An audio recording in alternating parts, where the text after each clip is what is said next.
सर्व पत्रकार मित्रांना नमस्कार।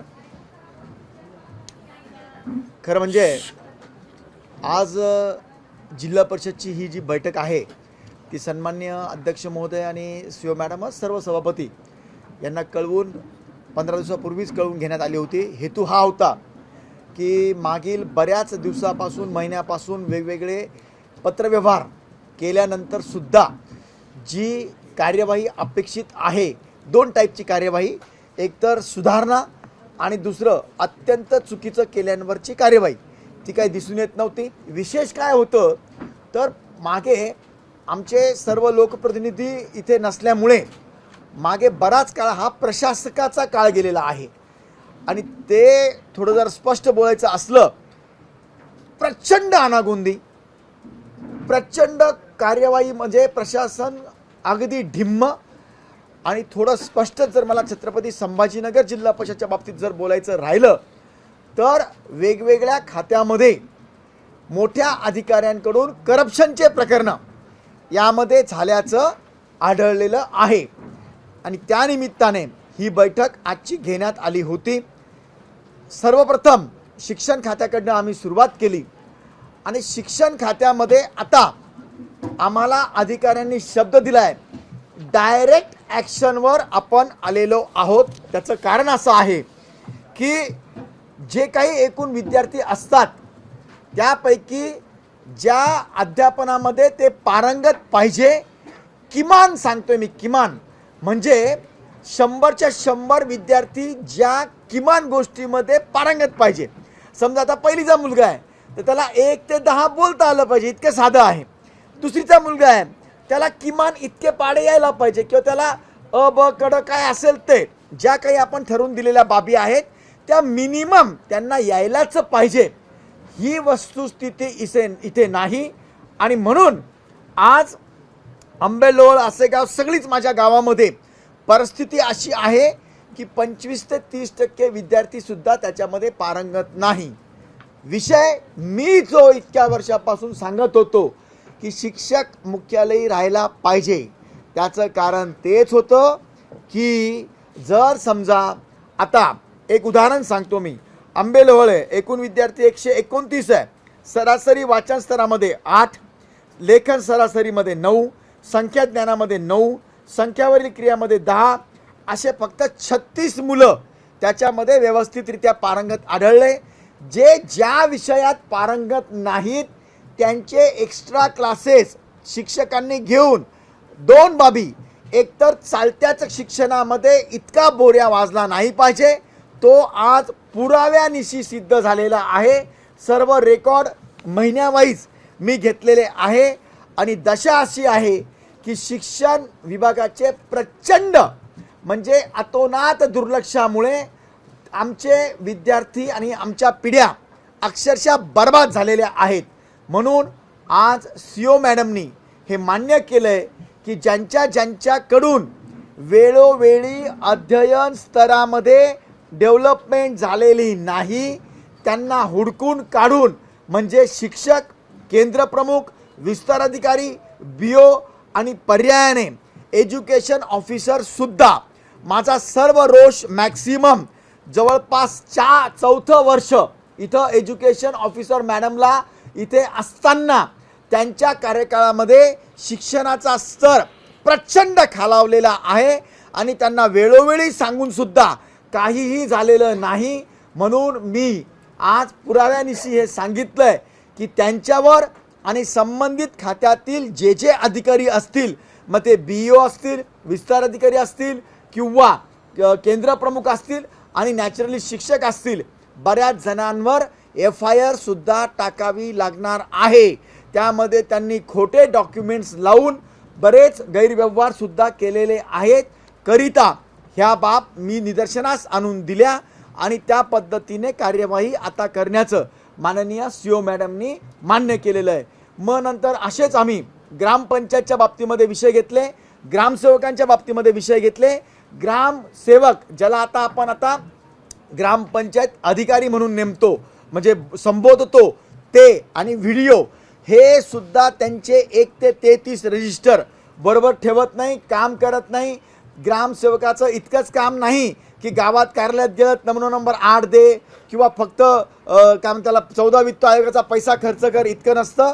गावातली पाणी व्यवस्था किंवा कचरा व्यवस्थापन हे सगळं त्यांनी करावं. दिवसभर गावात राहून आणि मुख्यालयी मुक्कामी राहून त्यांना सुद्धा कंपल्शन करण्यात आलेलं आहे. जे तसे आढळणार नाही त्यांच्यावर सुद्धा कार्यवाही करण्याची ही त्यांनी आपल्याला शब्द दिलाय. मग त्याचबरोबरीने कृषी सहाय्यक असतील, त्याचबरोबरीने आरोग्य अधिकारी असतील, ह्या सर्वांच्या बाबतीमध्ये आज बैठक होऊन ह्या स्तरावर गेलेलो आहे.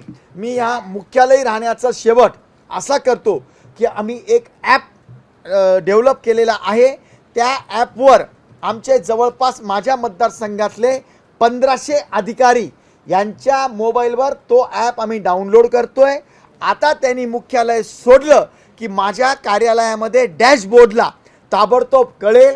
मॅडम दुसऱ्या दिवशी इथे त्यांच्या म्हणजे आम्ही व्यवस्था करतोय, जिल्हा परिषदलाही कळेल, दुसऱ्या दिवशी त्यांना नोटीस जाईल. जर त्यांनी 3दा सांगून सुद्धा जर गैरहजर राहिला म्हणजे त्या गावात मुक्कामी राहिला नाही, कारण दिल्यानंतर योग्य कारण नसेल तर त्यांनी परवानगी घेतली आणि ती परवानगी मान्य केली वरिष्ठांनी, ते सोडून जर सातत्याने 3 ते 4 वेळेला तो मुख्यालयी राहिला नाही तर त्यांच्यावर सस्पेन्शनची कारवाई, सस्पेन्शनच्या कारवाईनंतर पुन्हा 4-5 वेळेला त्यांनी ऐकलं नाही तर त्याला टर्मिनेशन करावं लागेल, त्या अधिकाऱ्यांना घरी जावं लागेल.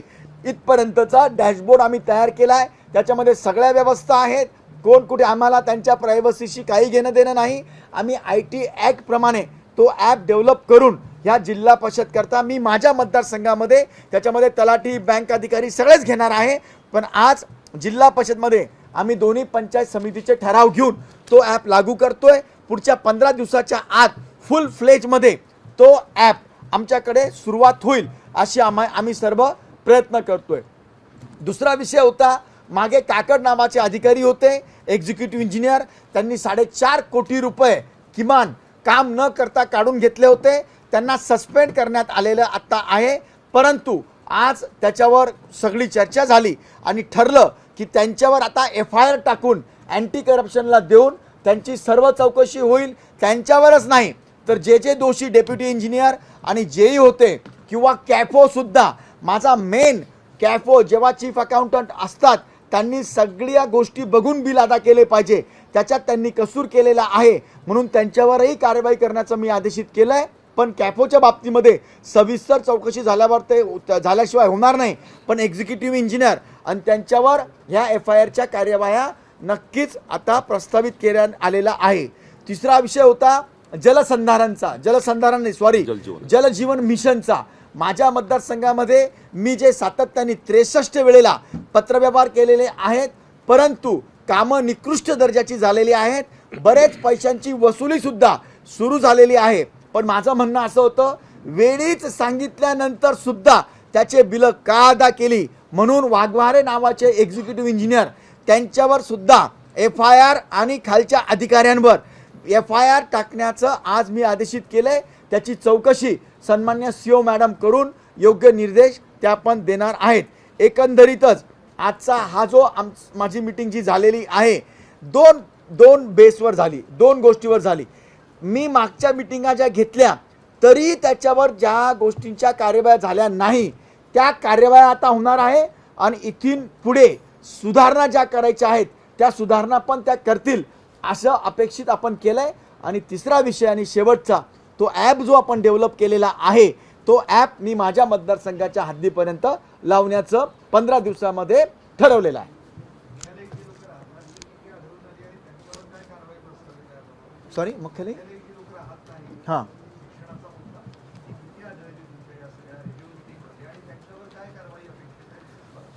शिक्षणाच्या बाबतीमध्ये जवळपास 348 शिक्षक, त्याच्यातनं 330 शिक्षक जवळपास खुलताबादचे राहत नाही. त्यांना शो कॉजेस देऊन त्यांना सस्पेन्शनची म्हणजे त्यांच्यावर शिस्तभंगाची कारवाई करण्याचं मान्य झालेलं आहे. त्यांना एकदा संधी म्हणजे त्यांचं जे काही शिस्तभंगाच्या कारवाईमध्ये बसतं 3 वर्षाचा त्यांचं इन्क्रिमेंट बंद करण्यात आलेलं आहे. आता HRA तर बंद झालेलाच आहे. आणि आता गंगापूरमध्ये आज BOनी नवीन माहिती दिली की 1158 शिक्षक, मला वाटतं 1098 शिक्षक हे सर्वच्या सर्व गावी राहायला गेलेले आहेत. तुम्हाला 15 तारखेपासून जूनपासून ते संपूर्ण गावात दिसतील असं त्यांचं म्हणणं आहे. मला त्याच्यावर विश्वास नाही, परंतु मी प्रत्येक गावात एक मुलगा अपॉइंट केला आहे. त्यांना आपण आय कार्ड देऊ लागलो आणि जेव्हा मी ते ॲप सांगतोय त्या शिक्षकांचं डाउनलोड होईल. जे नाही राहणार त्यांच्यावर आणि BOला खोटी माहिती दिल्याबद्दल त्यांच्यावरही कारवाई करण्यात येईल.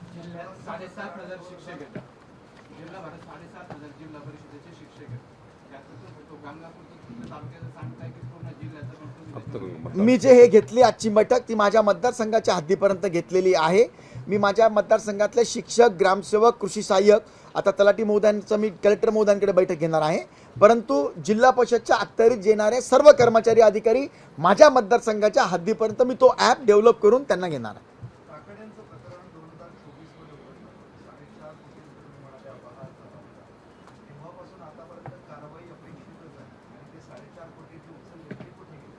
एकदम बरोबर, तोच विषय आम्ही मीटिंगमध्ये घेतला. मी सांगितलं ते 4.5 कोटी आजपर्यंत खजिन्यामध्ये जमा व्हायला पाहिजे होतं. ज्यांच्यामुळे ते झाले नाही त्यांच्यावरही कार्यवाही प्रस्तावित झाली पाहिजे. कारण बघा, दोन गोष्टी वेगळ्या आहेत. MCSR प्रमाणे किंवा बाकीच्या नियमाप्रमाणे डी होणं म्हणजे त्याच्या नोकरीचा विषय आहे, पण इकडे FIR होऊन त्याच्यावर कार्यवाही होऊन तो पैसा वसूल व्हायला पाहिजे, त्यांच्या प्रॉपर्टी जप्त झाल्या पाहिजे. तोच मी विषय आज सांगितला आणि त्यांच्यावरही FIR टाकण्याचं त्यांनी कबूल केलं.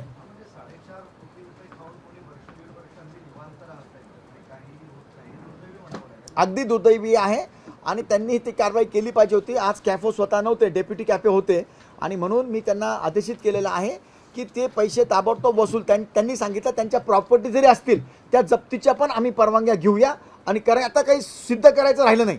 तिथं आम्ही प्रत्यक्षात गेलो, रस्त्यावर कामं नव्हती झाली, त्या एक्झिक्युटिव्हनी मागच्याच वेळेला मान्य पण केलं की हो आम्ही ते पैसे उचलले, हे सगळं झालेलं आहे. म्हणून ते पैसे आपल्या तिजोरीमध्ये जमा झाले पाहिजे.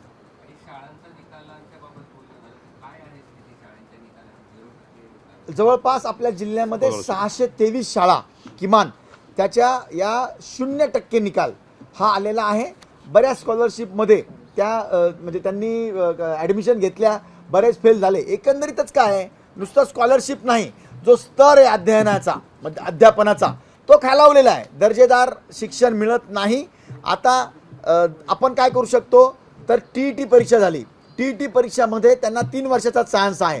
काही लोकांनी दिली, काही लोक आता देऊ लागलेले आहेत. पण TET झाल्यानंतर सुद्धा आम्ही ठरवलं की त्या शिक्षकांच्या पण आम्ही कमिशनर महोदयांना सांगून, जसं मागे पण आपण परीक्षा घेतल्या होत्या तशा पण परीक्षा घ्यायच्या आहेत. आणि सिंपल आहे, आता या मुलांना जे आता त्यांचे निकाल आलेत माझ्याकडे फेब्रुवारी, जानेवारी प्रत्येक महिन्याचे, म्हणजे ते शिक्षक आता त्यांच्यावर आम्ही कार्यवाही करावं इतके रिझल्ट माझ्याकडे आलेले आहेत. म्हणून BOना त्यांचे दर 15 दिवसाला मी आढावा घेईल. 3 महिन्याला त्यांच्यावर काय कार्यवाही झाली त्याच्यावर मी काम करेल. जलजीवन मिशनमध्ये 63 कामं खुलताबादची होती आणि 100 काही कामं गंगापूरची होती.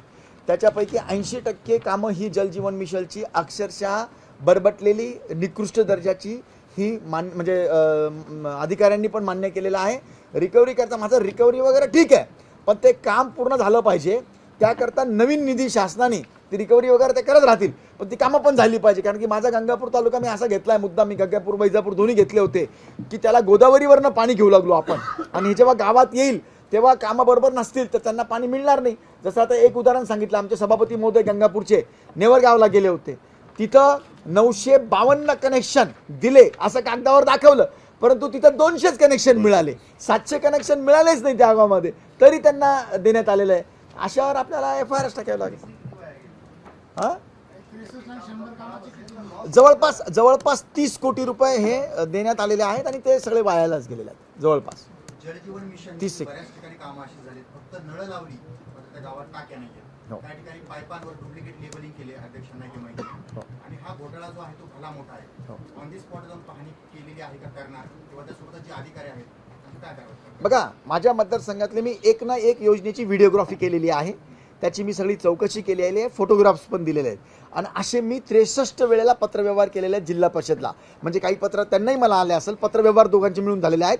पण किमान 42 पत्र मी माझ्याकडनं दिलेले आहेत योग्य ठिकाणी, आणि सगळे पुरावे दिलेत. म्हणून ती वसुली सुरू झाली आहे. पण अपेक्षित काय आहे, जेव्हा सुरू झालं तेव्हाच मी निदर्शनास आणून दिलं ना. त्यानंतर पैसे का दिले, ज्यांनी पैसे दिले त्या अधिकाऱ्यांवर फौजदारी स्वरूपाची कारवाई प्रस्तावित झाली पाहिजे, असं मी सांगितलेलं आहे. बरं, ते असे अधिकारी किती आहेत? कारण फक्त एकच व्यक्ती नाही, बऱ्याच ठिकाणी अशा योजना झाल्या. बघा, इथे वाघमारे नावाचे एक्झिक्युटिव्ह इंजिनियर होते, अत्यंत करप्टेड आणि म्हणजे काय म्हणतात मस्तावलेले अधिकारी होते. कारण त्यांना कित्येक वेळा सांगून लेखी पत्रव्यवहार करून सुद्धा त्यांनी कोणती गोष्ट ऐकलेली नाही. आणि नॅचरली तेच नाही, ते मला वाटतं डाकोरे की डावरे काहीतरी एक डेप्युटी इंजिनियर होते, ते आहेत, काही जेई आहेत, सगळे त्याच्यामध्ये सामील आहेत, सगळेचे सगळे. आणि इतकंच नाही, ही जी TCS कंपनी आहे, TCS आणि वायकोस, हे दोन्ही बोगसच आहेत. त्यांनी पण सगळे हे असेच दिलेत.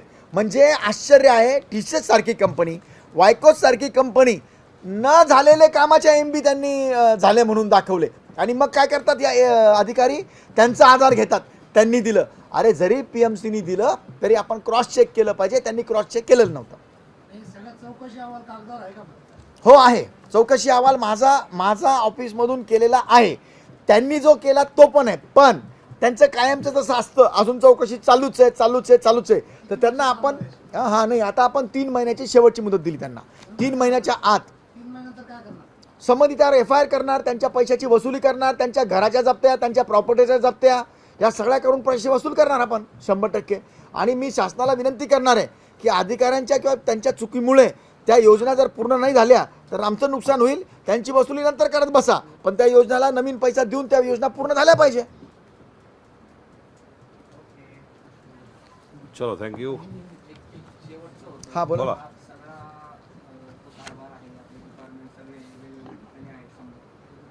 त्यामुळे काय होतं, इथं जर डिपार्टमेंट आले, जिल्हा परिषदेचं काम झालं, काम एकदम सुव्यवस्थित चालेल. जसं तुम्ही आढावा घेतो, निधीसाठी पाठपुरावा करताय की जिल्हा परिषदेची एकाच हाताखाली आणण्यासाठी. म्हणजे नवीन बिल्डिंग म्हणतात तुम्ही. नवीन बिल्डिंगला जवळपास आम्ही तो पण विषय घेतला. 30 कोटी रुपये, 30 कोटी रुपये ना मला वाटतं, नाही आता 12 कोटी. हा 14.5 कोटीची मागणी करतो आपण. हां 14.5 कोटी, सॉरी 30 कोटी नाही, 14.5 कोटी रुपये फर्निचर वगैरे सर्व लागणार आहेत. तर सन्माननीय अध्यक्ष महोदयांनी, सभापती महोदयांनी ठरवलं आहे. मग ते अगोदर भेटलेत, परंतु सन्माननीय मुख्यमंत्री महोदयांकडे ते जाणार आहेत. मला नाही वाटत की मुख्यमंत्री महोदय अशा गोष्टीला ताबडतोब ते निर्णय घेतातच, याच्यामध्ये काही अडचण येणार नाही. तर मला वाटतं ह्या महिन्याभरामध्ये तो निधी आपल्याला तत्वता मंजुरी होईल. मग बाकीचे फॉर्मॅलिटी होऊन ते मंजुरी होईल. हो, आम्ही 100% करणार आहे, 100% करणार आहे. अध्यक्ष आमच्या अपेक्षा काय आहेत, त्यांनाच CM साहेब होच म्हणतील 100%, कारण की त्यांचं पण हे राहिलं पाहिजे. त्यांना पण ते देतीलच देतील. नाही जाईल तर आम्ही आहोतच ना, परंतु CM साहेब त्यांना स्वतःलाच देतील. काय टेन्शन. सर, हिंदी में हेडक्वार्टर्स पे कितने टीचर्स रहते हैं और आपने कितने टीचर्स पर कार्रवाई की और वो हाजिर रहना चाहिए, इसके लिए आप क्या प्रिएम्पशन ले रहे हैं? देखिए, करीबन मेरे कॉन्स्टिट्यूंसी में 1098 प्लस 400 अप्रोक्सीमेटली, ऐसे करीबन 1600 टीचर्स मेरे पास, 1500-1600 टीचर है. उसमें से करीबन 1200 लोग तो बिल्कुल गांव में रहते नहीं, मतलब उनके हेडक्वार्टर्स में रहते नहीं हैं. उनके HRA बंद हो चुके हैं. लेकिन HRA सिर्फ बंद हो गए, मतलब उनको कोई अप डाउन करने की परमिशन नहीं मिली हुई है. इसलिए उनके ऊपर में सस्पेंशन की और अगली टर्मिनेशन की कार्रवाई करने के लिए आज मीटिंग में तय हुआ है. वो हिसाब से होने वाला है. और सबसे मेन क्या है, आज हमारा राज्य शासन और केंद्र शासन इस बात पर है कि बगैर काम का डीजल पेट्रोल जो वेस्ट हो रहा है वो नहीं होना चाहिए.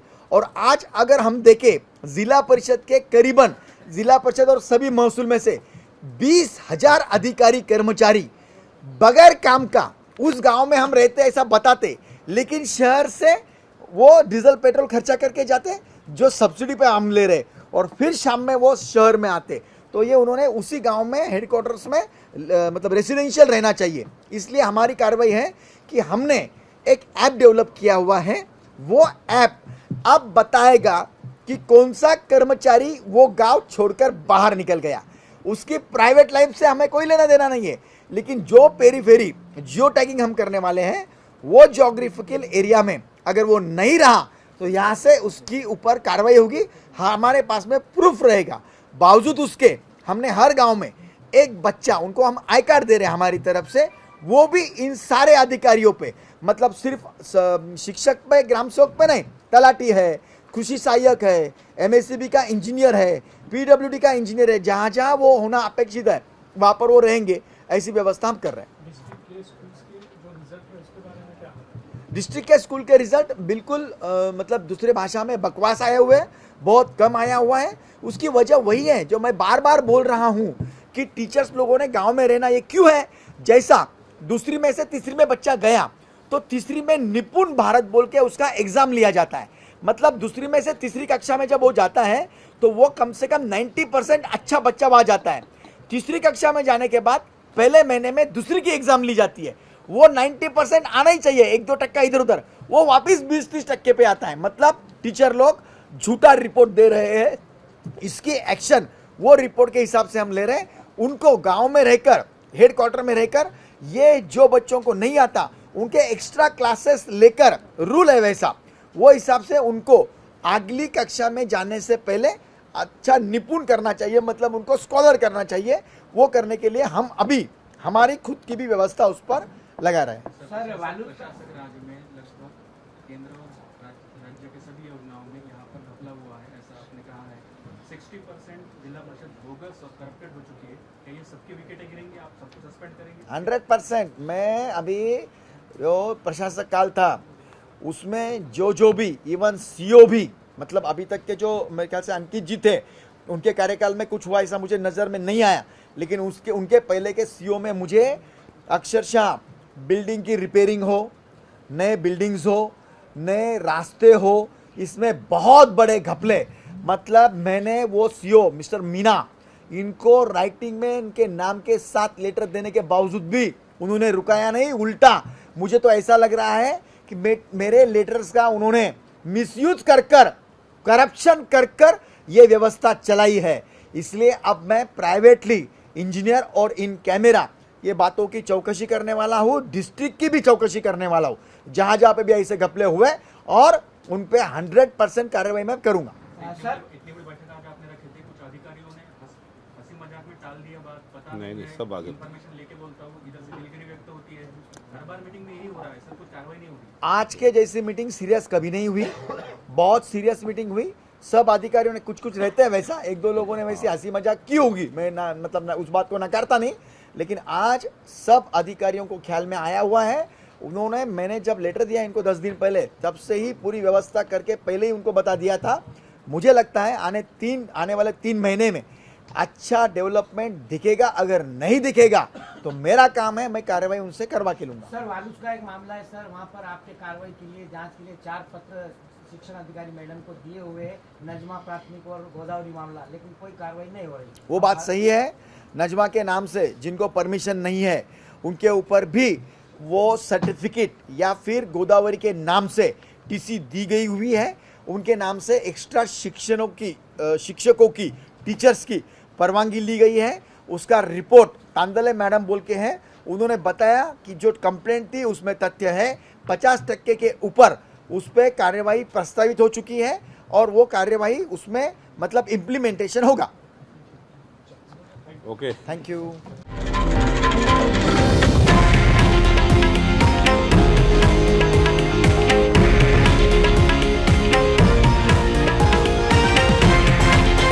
हे आहे देशातील नंबर 1 न्यूज नेटवर्क आणि आपण पाहत आहात TV9 मराठी, एकमेव।